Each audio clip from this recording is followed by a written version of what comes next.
வளிமண்டல கீழடுக்கு சுழற்சி காரணமாக நீலகிரி, கோவை, திருப்பூர், ஈரோடு மற்றும் தேனி உட்பட தமிழகத்தின் 17 மாவட்டங்களில் கனமழை பெய்ய வாய்ப்புள்ளதாக வானிலை ஆய்வு மையம் அறிவித்துள்ளது.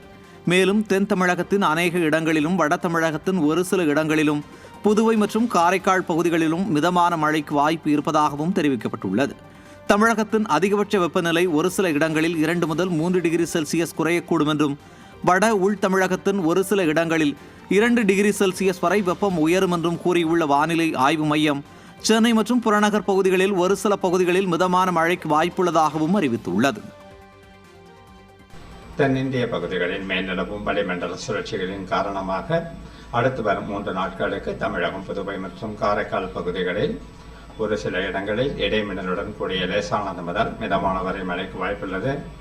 கனமழையை பொறுத்தவரை இன்றும் நாளையும் நீலகிரி முதல் கன்னியாகுமரி வரையிலான மேற்கு தொடர்ச்சி மலை மாவட்டங்கள் மற்றும் அதனை ஒட்டியுள்ள மாவட்டங்களிலும், மதுரை, சிவகங்கை, புதுக்கோட்டை, ராமநாதபுரம், தூத்துக்குடி உள்ளிட்ட தென் மாவட்டங்களிலும், தஞ்சை, திருவாரூர் உள்ளிட்ட டெல்டா மாவட்டங்களிலும் ஓரிரு இடங்களில் கனமழைக்கு வாய்ப்புள்ளது.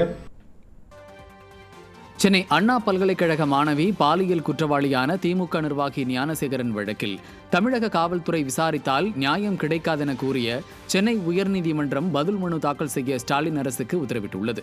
பாலியல் குற்றவாளியான திமுக நிர்வாகி ஞானசேகரன் மீது 20க்கும் மேற்பட்ட வழக்குகள் உள்ள நிலையில் காவல்துறை இதனை விசாரித்தால் நியாயம் கிடைக்காது என்றும் சிறப்பு புலனாய்வு அமைப்பிற்கு மாற்றக் கோரியும் வழக்கு தாக்கல் செய்யப்பட்டது.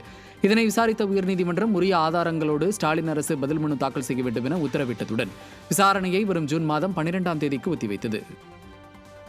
சென்னையில் நகர்ப்புற வாழ்விட மேம்பாட்டு வாரியம் சார்பில் கட்டித்தரப்பட்ட வீடுகள் ஆண்டு கணக்கில் ஒப்படைக்கப்படாததால் வெகுண்டெழுந்த பொதுமக்கள் குடியேறும் போராட்டம் நடத்தினர்.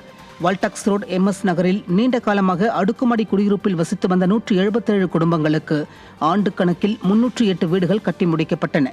அவை ஸ்டாலின் பிறந்த நாளன்று ஒப்படைக்கப்படும் என அறிவிக்கப்பட்ட நிலையில் மேற்கொண்டு 1 மாதமாகியும் வீடுகள் ஒப்படைக்கப்படவில்லை. இதனால் வெகுண்டெழுந்த குடியிருப்பு வாசிகள் வியாழனன்று காலை குடியிருப்புகளின் பூட்டை உடைத்து உள்ளே செல்ல முயன்றதால் பரபரப்பு ஏற்பட்டது. அப்போது வீடுகளை வரும் 15ஆம் தேதிக்குள் ஒப்படைக்கவில்லை என்றால் பெரிய அளவில் போராட்டம் நடத்தப்படும் என குடியிருப்பு வாசிகள் தீய சக்தி அரசை எச்சரித்தனர்.